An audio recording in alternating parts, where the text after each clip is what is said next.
the great white shark. It can top out 2 tons in weight and 21 feet in length, with up to 3,000 serrated teeth in its lifetime. It's one of the planet's ultimate alpha predators, prowling the oceans around the world, from South Africa to the Mediterranean to Australia. But there's one relatively small location in the United States that takes credit for over half of all the documented white shark attacks on humans. Why do they attack, and why here? The answers lie in this place of beauty and fear, a place known as the Red Triangle.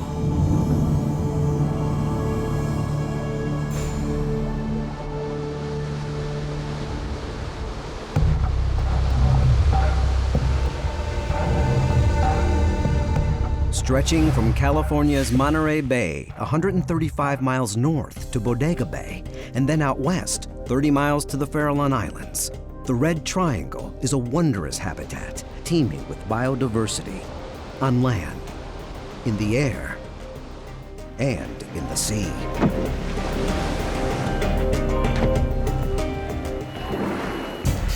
This spectacular coastline also attracts humans in pursuit of recreational sports.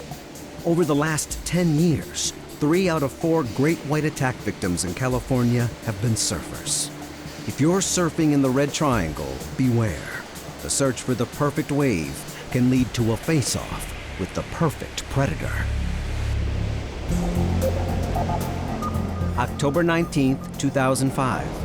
20-year-old Megan Halliday and her boyfriend Johnny hit the beach at Salmon Creek, near the small fishing village of Bodega Bay.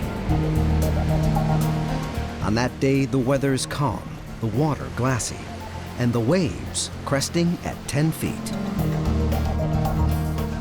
We just hiked down the beach because we saw 3 of our friends that were out in the water down there. It looked really good, better than anywhere else. They paddle out 200 yards to join a pack of surfers. But Megan decides to paddle out another 20 feet.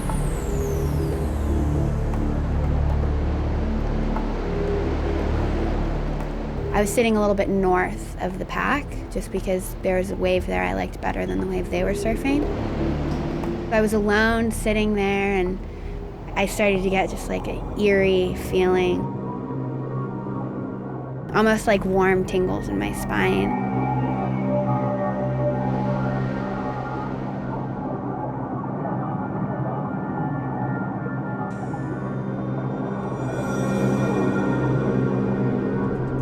Right as I took one stroke in the water, this shark just came out of the water, hit me.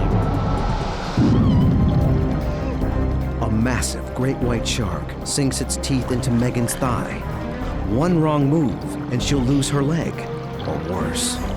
I was just pushing myself away from it, almost feeling like I was pushing down on it, but it was only, I couldn't move it, I couldn't do anything. The shark lets go, but Megan's not out of danger. She screams for help, attracting the attention of Britt Horn, a lifeguard surfing on his day off. I turned, saw the shark's fin. I knew it was a really big shark just from the size of the fin. It looked to be over 2 foot, maybe 3 foot tall, huge triangle.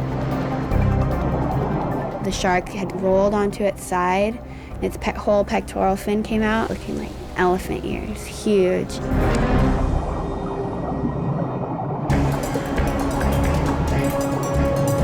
Despite their fears, Britt, Megan's boyfriend Johnny, and other nearby surfers thrashed through the waves to rescue Megan. As soon as I saw the shark hit Megan and started paddling that direction, I was afraid for myself and the other surfers. I had no idea whether it was going to hit me or any of the other guys in the water. With the shark submerged, Megan's in shock. Would it attack again?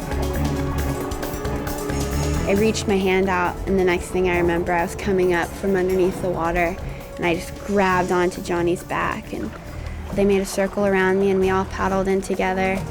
My whole thing was trying to keep everybody calm, staying close to Megan. Back on shore, Megan discovers the severity of the injuries to her leg. I tried to put my feet down, and my whole leg just gave out, and before I could fall, they just like grabbed me and pulled me up the beach. At that point, my main concern was just keeping Megan's level of consciousness up and alert and not letting her start to spin down and go into shock.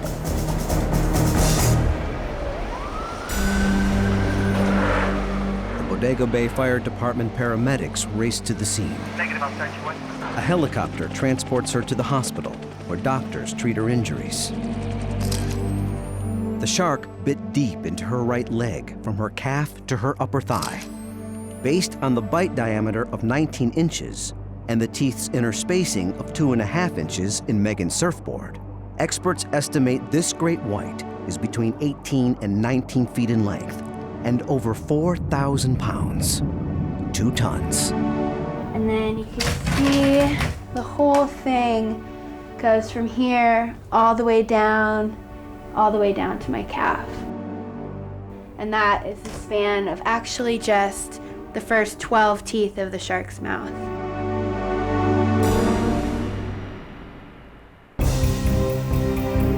The jaws of great whites are phenomenal. Their colossal mauls are lined with several rows of teeth. A great white can have up to 3,000 teeth in its lifetime. When it loses a tooth, another one moves forward. The upper teeth are serrated and sharp, perfect for slicing through flesh. The lower teeth are narrow and latch onto the prey, holding it in place. When we look closely at a white shark tooth, we can see that it's this beautiful dagger-shaped, serrated on both edges, and like an isosceles triangle. That is one of the unique things about a white shark tooth. That's how it's got its name, Carcharodon carcharias. Ragged tooth.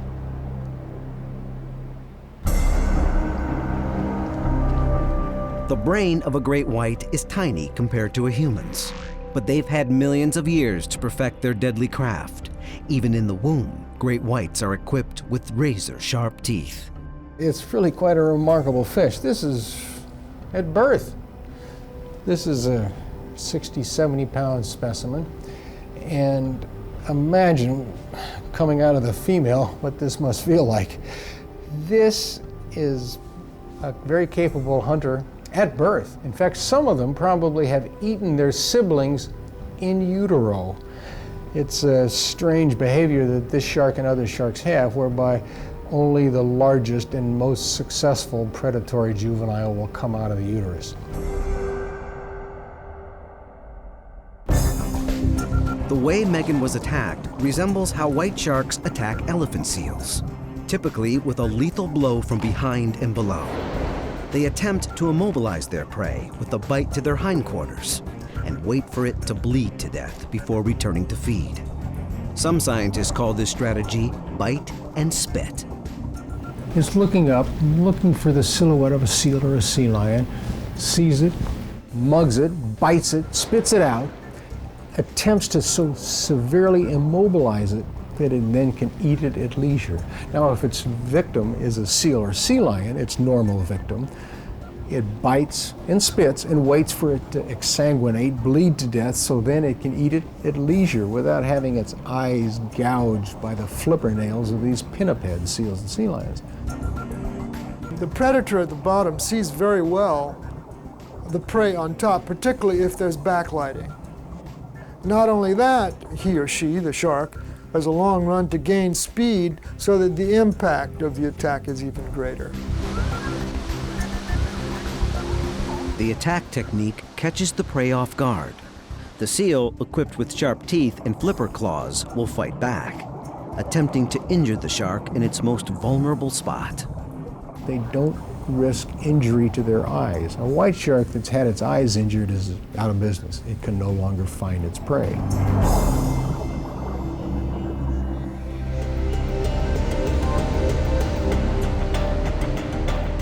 Despite the experience, for Megan, the lure of the surf is stronger than the fear of another attack. At the beginning, lots of panic attacks, freaking out, thinking sharks were after me. A year later, and I'm surfing Salmon Creek again.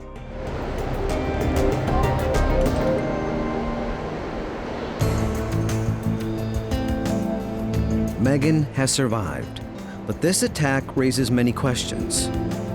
Why are so many surfers attacked here in the Red Triangle? The answer may have to do with the shark's preferred natural prey, its primary food source. The Red Triangle is an ideal habitat for pinnipeds, sea lions, harbor seals, and elephant seals. In fact, the three corners of the triangle, Monterey Bay to the south, Bodega Bay to the north, and the Farallon Islands to the west, are on or near important breeding grounds, rookeries. The southern coasts of Africa and Australia also harbor significant pinniped rookeries. All these regions are predatory crossroads for the great white shark and its preferred prey. For years, humans hunted seals along the California coast, and it nearly drove the seal population to extinction. But thanks to the Marine Mammal Protection Act of 1972, seals have made a comeback, turning this major seal breeding ground into a hunting ground for great whites. In this part of the world, this is Central California, elephant seals and harbor seals tend to be preferred prey. That's based on what you find in the stomachs of sharks. In the Red Triangle, scientists are investigating in detail the migratory behavior of elephant seals. And they're exploring whether great whites are stalking them in the deep ocean or primarily hovering around coastal rookeries. By tagging and tracking elephant seals, scientists have made some remarkable discoveries. Elephant seal males migrate north toward the Aleutians, a chain of islands off the Alaskan coast, while females go to the open ocean in the Northeast Pacific to feed primarily on squid. And the great whites, it appears that they do not follow. The precise path for all great whites is still a mystery. But in the fall, when elephant seals return from foraging and begin to breed, the great whites also return.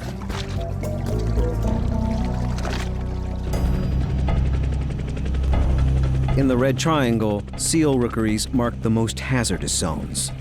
But the entire region is unpredictable. Even areas that seem safe can suddenly erupt into deadly encounters. August 15th, 2004. Randall Fry and Clifford Zimmerman are diving for abalone at a cove north of the Red Triangle near Fort Bragg. For Clifford, it's the perfect day for diving. The ocean was flat, calm. It was a beautiful day. When we got up to this cove that we liked, the Keepasella Cove, we decided, well, it's such a beautiful afternoon, we'll jump in the water. Abalone diving can be a dangerous sport. In this region, divers free dive for abalone as far down as 50 feet deep. They don't use scuba tanks. The divers will stay down as long as they can hold their breath. For experienced divers, it's up to a minute. But it's a dangerous underwater realm. Some get knocked against the jagged rocks by waves. Others get swept out to sea by unexpected riptides. But Randall Fry and Clifford Zimmerman are experienced abalone divers. And on this calm, clear day, danger seems far away. Probably about 20 minutes into the dive, Randy swam up to me and laughed at me because my mask was foggy. And then he asked, where are these big abs you get up here? I do get some pretty good size abalone in there. And I said, not too seriously, right below me. As Clifford treads water, Randall dives down below. Almost immediately, Clifford senses danger. So I turned around and looked down at the bottom, what I could see of it. Then I felt some enormous motion in the water. I turned and looked. I thought it was a whale. It was huge. When it passed, and the water was just pure red. I want to get out of here. I want to get to the boat.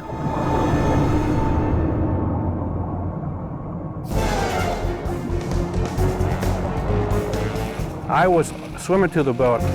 I was sure there was a real good opportunity that I'm going to get it too. That's what I was thinking. So when you get to the boat, you have this instant feeling of, well, we got over this hump. Clifford's safe, but Randall has yet to surface. I just couldn't believe what had transpired, and I looked out over the water, and it was just like nothing had happened. There was no more blood, just as calm as could be. Like nothing had happened. I grabbed the radio, started doing a mayday. We'd had a shark attack. Respond code 3, possible shark attack. Mendocino Sheriff's deputies and the Coast Guard arrive on the scene, but they can't find Randall, and dusk is setting in. The next morning, the search resumes near Kibasilla Rock on the Mendocino coast, where rescuers spot something 15 feet below the surface. I was notified of the alleged shark bite. We got there about 8-something in the morning, 8, 9 o'clock, and the water was clear, it was calm, a perfect little cove to go diving in. We could see the person on the bottom very clearly. We were able to see the body about 15 to 20 feet down, and we anchored our boat up so then we could get a steady shot, and we threw a grapnel hook over and we were able to hook him onto his weight belt. The U.S. Coast Guard lifts Randall's body to the surface. Immediately, it's clear how the shark took his life. He was decapitated. As they were pulling it up, they noticed that the head was still attached to the suit. The dive hood was still attached, but once gravity got involved out of the water, the head fell back into the water. It was discovered that the shark bite was from about shoulder to shoulder, and later determined to be about a 1.5 foot a bite diameter. Most people survive shark attacks. Why was this attack lethal? And why did the shark attack here? Perhaps it was a case of mistaken identity. Some believe that sharks have poor eyesight, relying on other senses to detect their prey. It could be that this great white mistook Randall as a seal or sea lion. Scientists are discovering evidence that great whites have a highly developed sense of sight. These sharks have a rod and cone ratio of 4 to 1. Humans have a rod and cone ratio of 20 to 1. This means that while great whites have a less developed nocturnal vision, their ability to see color and detail is better than humans. With such highly developed eyesight, great whites are efficient and discerning visual predators. There has been some studies done on shape that have been done with decoys, and we have found that shapes that are closest to pinnipeds with that size, perhaps with something that might look like flippers coming off the back or off the sides, are more apt to actually get predated upon or investigated by the shark. So most likely sharks are visual predators, and they're looking for those shapes which are silhouetted at the surface. Randall's diving location near Fort Bragg and the mouth of the Noya River may provide an explanation for this attack and the high number of attacks in the Red Triangle. Throughout the region, there are numerous vital rivers flowing into the ocean. In the months leading up to the spawning season, these rivers attract salmon and steelhead trout. They in turn attract seals and sea lions, and ultimately great whites. These months, when the fish gather at the riverheads, July through October, overlap with the peak season for great white attacks. These areas are feeding hotspots for the alpha predator, the great white, and its prey. A familiar shape, a sudden movement, the wrong place at the wrong time. The cause will never be known. Unfortunately for Randall Fry, there was no way to escape. This was just a snap, bang. It wasn't food. It was just a mistake. But animal that size, when he makes a mistake, it's pretty hard on. It's pretty hard on the person that he made a mistake on.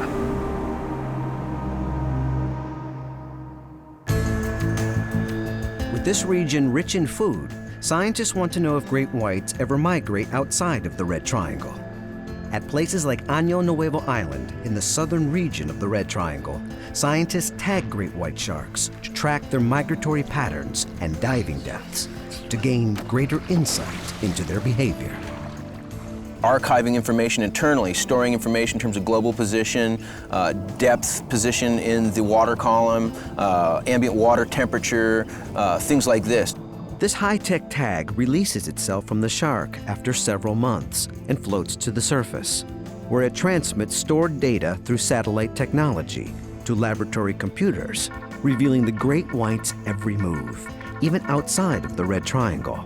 And what scientists discover shocks them. The conventional wisdom had it that white sharks were neritic coastal animals traveling up and down the coast. Once having put on these archival satellite transmitters, it became apparent that these sharks were actually open ocean, deep sea pelagic sharks. This new research is revealing the most surprising migration of all. Something's attracting great whites to an open area in the Pacific between Baja California and Hawaii, especially in the spring months. The shark researchers at TOP, an acronym for Tagging of Pacific Pelagics, call it the White Shark Cafe. But what's attracting them there is still a mystery. They're not following elephant seals out there. It appears something else is drawing them. When animals are migrating, they are usually going from feeding to breeding or vice versa. If we know the sharks are feeding while they're here, it suggests that they are migrating in order to breed. The breeding behavior of great whites is still under investigation, and not enough is known to make a correlation between shark breeding season and the number of attacks on humans. Still, the White Shark Cafe may someday provide more insight into great white behavior. For now, it does point out one important fact. Great whites may leave the Red Triangle, but they inevitably return.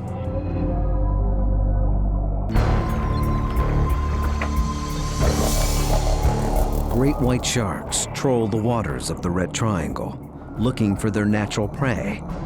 How they stalk and ultimately attack reveals a rare look at a surprising great white behavior and why they might attack humans. Point Lobos, California, June 30th, 1995. Marco Flagg, an electronics engineer who specializes in ocean exploration equipment, takes one of his company's designs for a test. It's called the Dive Tracker. The Dive Tracker is a brick-shaped instrument that combines both navigation functions for a diver as well as communication and dive computing functions. His dive begins with good underwater visibility. But as the fog rolls in, the waters grow murky.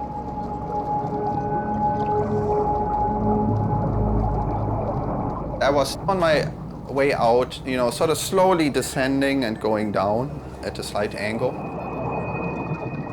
And I was now at a depth of maybe 40 feet. And I noticed something. And I looked to my right, and there I saw this huge tail fin, almost as tall as I am, and maybe 1/3 of the body of the animal. And that was such an unexpected sight that first I thought, what is that? And I thought, is that a giant tuna? No, and then I said, oh wow, that's a great white shark. And it was just kind of going past, very quiet, not a sound, and just disappearing. And I thought to myself, and then I said, I really should turn around and warn my buddies that there's a big shark in the area. I again noticed something, and I looked to my left, and there I just see this huge circle of teeth. And the next thing I knew, it just clamped around me.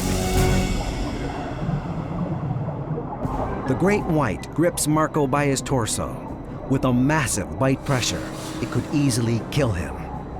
So I had a lot of pressure on my body, maybe 2-3 seconds, and then it was gone, you know. And now I felt a lot of pain here on my stomach and on my leg. Stunned by the attack, Marco has no idea how badly he's hurt. Anxiously, he scrambles back to the surface. Took the scuba gear off, got into the boat, and my scuba gear now drifted away, you know. So I just instinctively grabbed it because you don't want it to disappear, and so I grabbed it and fell back into the water. And I said, oh man, if it now comes back and gets me, that would have been my last stupid mistake.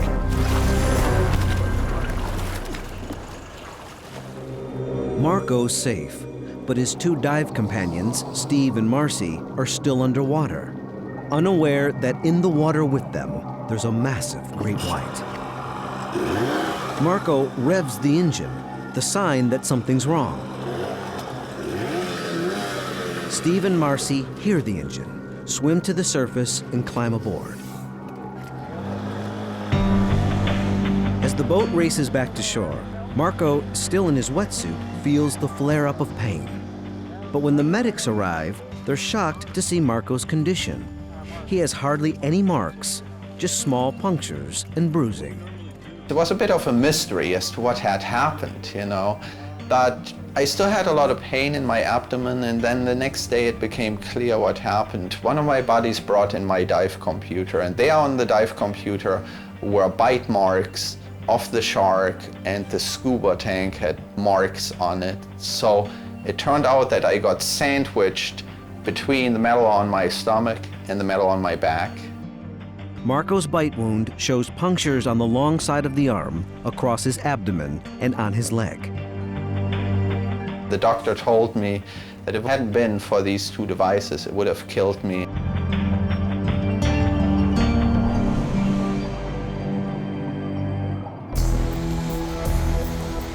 Why did the great white attack Marco, only to release him?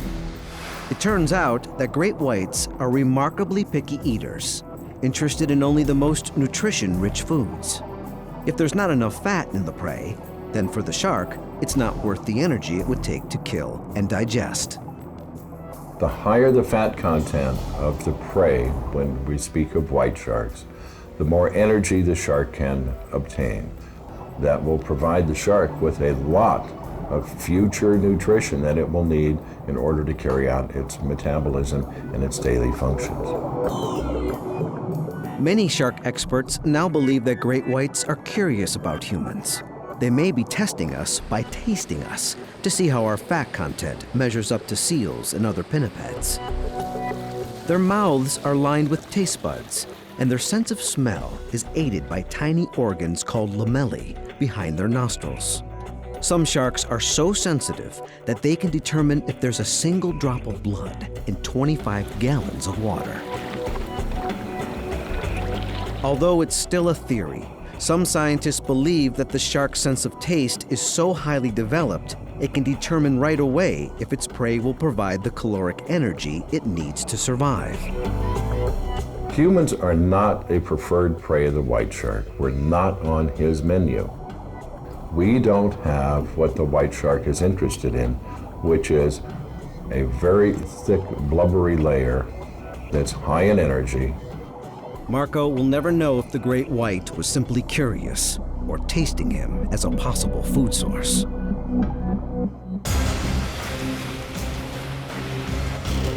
But when great whites do find their perfect prey, their predatory techniques are precise and lethal. One of the most spectacular examples of great whites' stalking and attack techniques is called a surface charge, or breaching. Although this behavior is most commonly observed off the coast of South Africa, marine biologists have seen it occur in the Red Triangle. As great whites prowl from below, looking up for potential food, they can be masters of shock and impact. Their deep gray coloring on the top side makes them difficult to spot from above. When a great white spies on a pinniped, a seal or sea lion, it often circles back and returns at an angle that will give the ultimate advantage. The way that white sharks predate is that they will wait for a pinniped, usually an individual, to swim at the surface. What they're doing is they're at the bottom, and they'll wait for that pinniped, or whatever the prey is, to swim over the top of them, and then they'll make a swift, instantaneous strike and actually kill the prey. Given that great whites sometimes reach 5,000 pounds, as they charge to the surface at speeds approaching 25 miles an hour, the impact on sea lions or elephant seals can be devastating.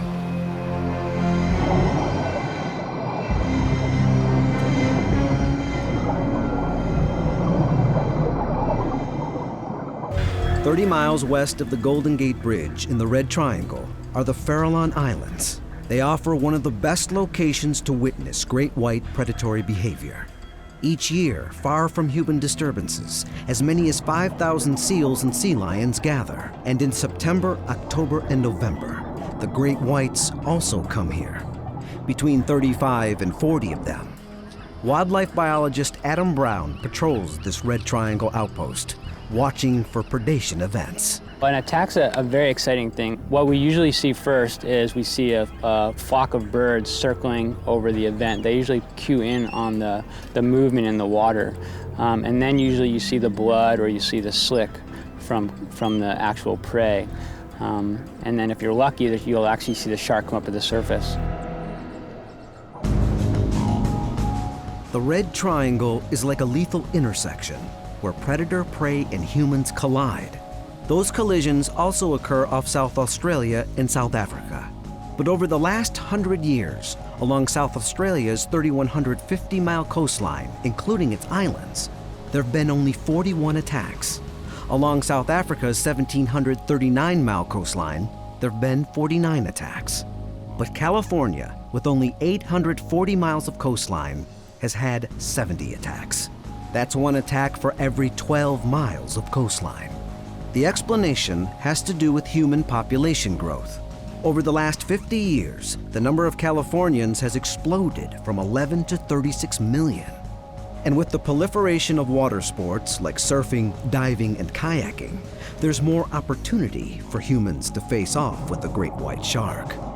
There's more people in the water during the periods where most shark attacks take place, and that's basically the dynamic that accounts for that.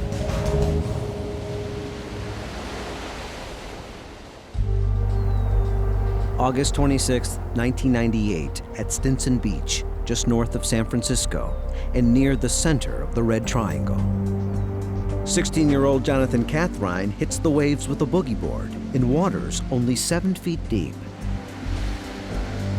I was about 50 yards offshore, and I had paddled out with a friend, and I had a wetsuit on and he didn't. So after maybe 20 minutes of being in the water, he got cold, got out, headed straight into the main lifeguard tower where we were waiting for some other friends to arrive and meet us. And I was paddling parallel with the beach along the shore, and my right hand hit something underwater. And my mind really went through all the possibilities of what that could have been. I thought seal, jellyfish. Funny enough, I actually thought maybe that's a big pile of sand underneath me. It was a rough, but somewhat soft, wet-feeling, solid object, sort of like wet sand. And then I had this funny image of a pile of sand in my mind and realized that couldn't have been it. I was in about 7 feet of water and realized that I needed to get out of there. I started to think maybe it could be a shark. And so I headed to shore as fast as I could, but just couldn't get to shore fast enough. Suddenly, something slams him from below.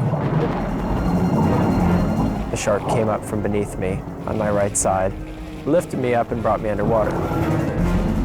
And as it was swimming underwater, I decided that I couldn't fight it off, but what I could do was hold on to it. Well, I quickly found out it was actually too big to reach my arms around and even hold on to. And so I opened my eyes and saw these giant gill slits, and I grabbed on. And as soon as I grabbed on, it let go. As sudden as the attack, the shark releases Jonathan. Still attached to his board by a leash, he climbs on and begins to paddle to shore. But with the first kick, he realizes something is wrong. I couldn't kick my right leg. I knew it was still there, but I couldn't kick it because my quadricep, right above my kneecap, was completely severed. So I swam in basically using everything but my right leg. Jonathan's friend and nearby lifeguards help him to shore and wait until medical assistance arrives. At the hospital, Jonathan undergoes just under 7 hours of surgery, requiring hundreds of stitches to reconnect severed muscles, repair his crushed knee, and close his wounds.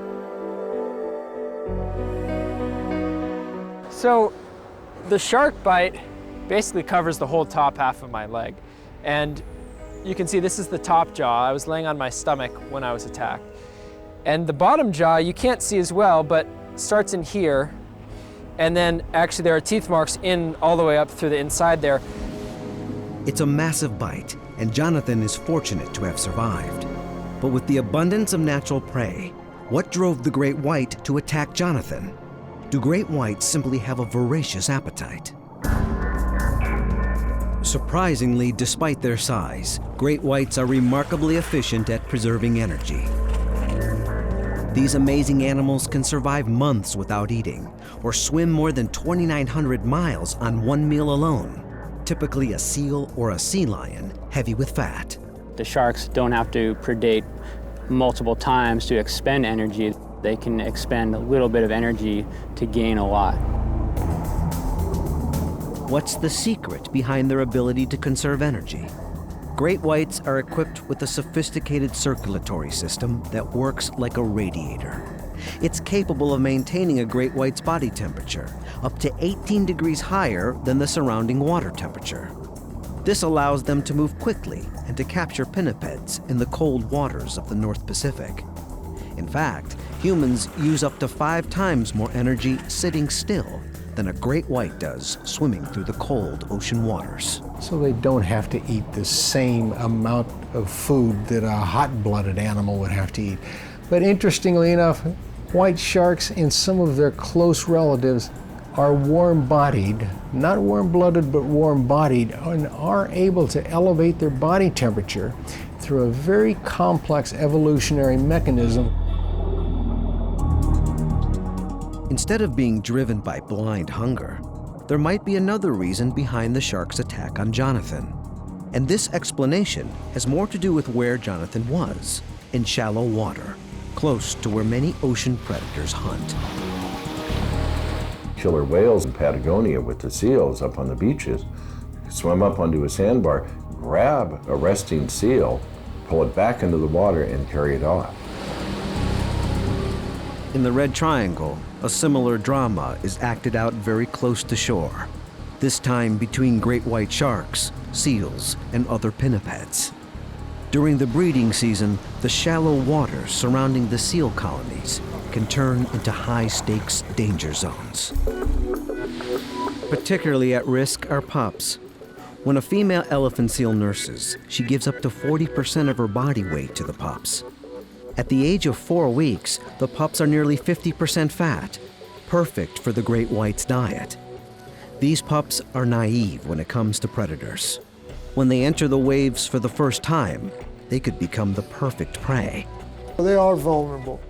And as a result, the most dangerous period in the life of the seal is the first year, the first time at sea, when 50% of them that are weaned successfully by the mother go to sea and don't come back. This aspect of the Red Triangle embodies Darwinistic principles at their cruelest. If the seal pups can break through the shark's line of defense, they have the opportunity to grow and procreate. If not, the seal becomes prey, weeded out from the gene pool for good. The place where we're most likely to see predation of sharks on elephant seals is going to be in the vicinity of these rookeries. That's where the animal's constrained by the bottom, and that's where the shark can count on running into seals. When humans like Jonathan enter the shallow waters to surf or boogie board, they're entering this natural predatory environment. What's worse, The breaking waves create poor visibility underwater. Although great whites have good eyesight, the turmoil of the water and sand can cloud their vision. If a great white's not sure what you are, it might assume you're its natural prey and hit hard. The waves are breaking. This stirs up a lot of sand. The water's very turbid, it's cloudy. When a shark can see you clearly, he is less likely to bite you in a predatory attack than he is if he can't see you clearly.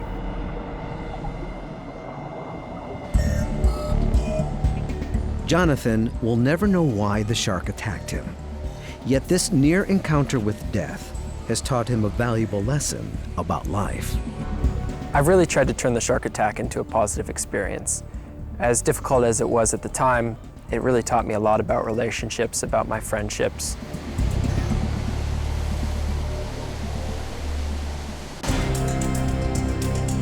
In the Red Triangle, where more great white attacks on humans are recorded than anywhere else in the world, some animals may be able to clue us in on dangerous waters.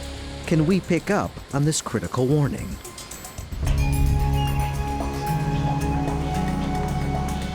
October 10th, 2004. Peter DeYoung takes his surfboard out to Limantour Beach at Point Reyes National Seashore, near the upper corner of the Red Triangle. Peter's been surfing for 40 years, and he's yet to encounter any great whites.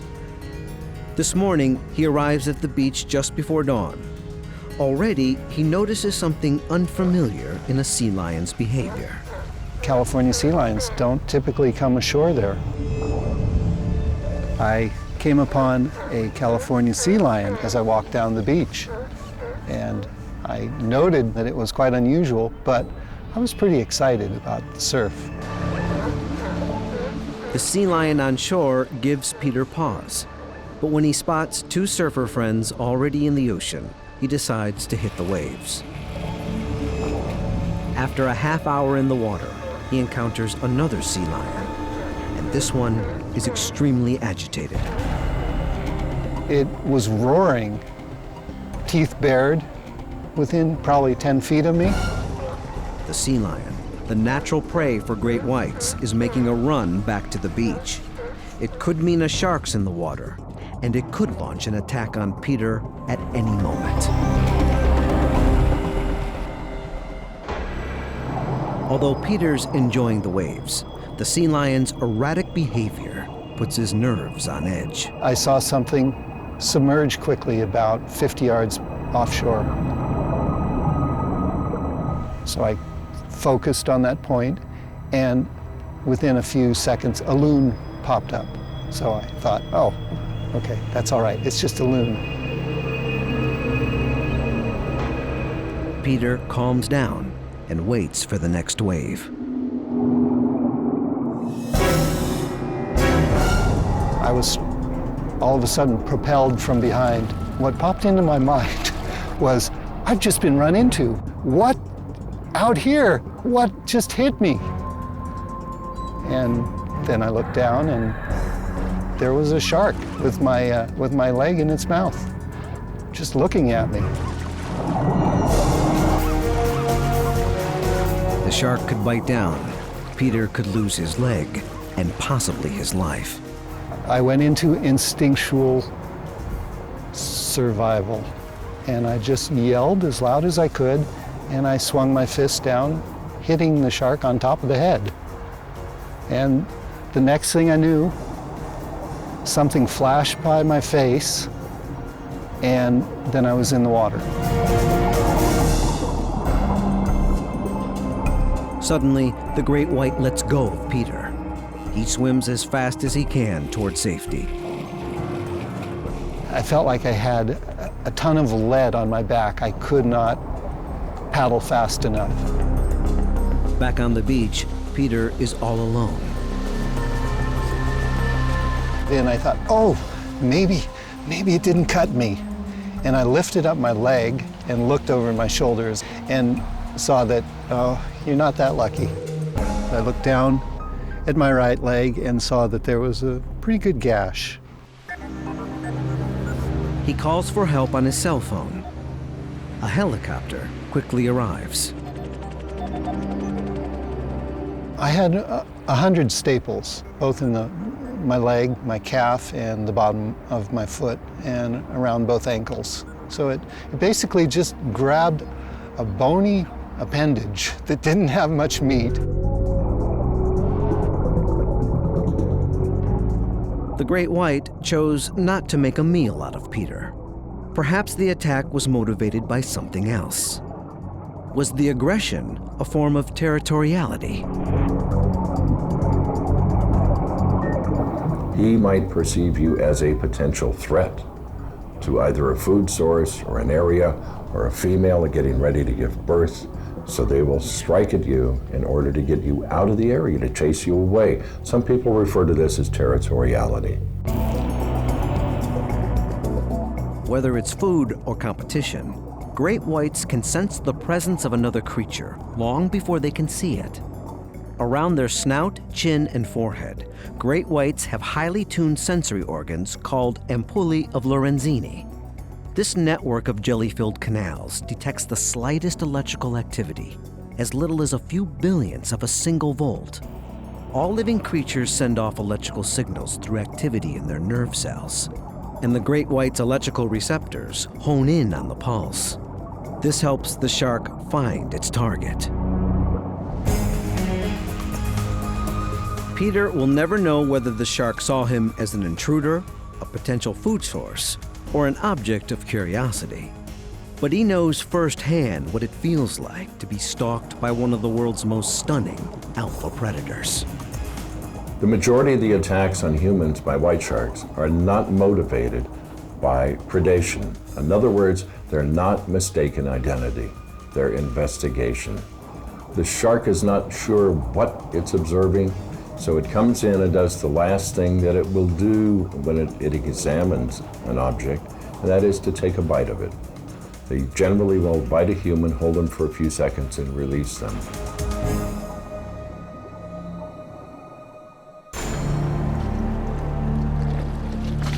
By observing great white shark behavior in the Red Triangle, it's become clear that attacks on humans are not motivated by appetite. Instead, most white shark attacks may be prompted by curiosity and investigation into the prey's fat content. And the reason there are so many attacks here: a high pinniped population, the shark's natural prey, combined with a high human population that increasingly enjoys water sports. Most survive the encounters. Still, there are precautions people can take. Stay away from seal and sea lion rookeries, the great white's favorite hunting grounds. Never enter the water alone. And above all, respect your humble place in the food chain when it comes to these underwater alpha predators. After all, this is their rightful territory. We are only visiting. The fact that sometimes sharks predate on people is, it definitely is a scary thing. But what people have to understand is that sharks are not looking for people to predate on. Sharks are looking for pinniped. I think that instead of being scared, people should just have a healthy respect for the shark's natural history and what they're doing in the water. The Red Triangle is both a danger zone and a zone of discovery, a lethal intersection between predator, prey, and sometimes humans.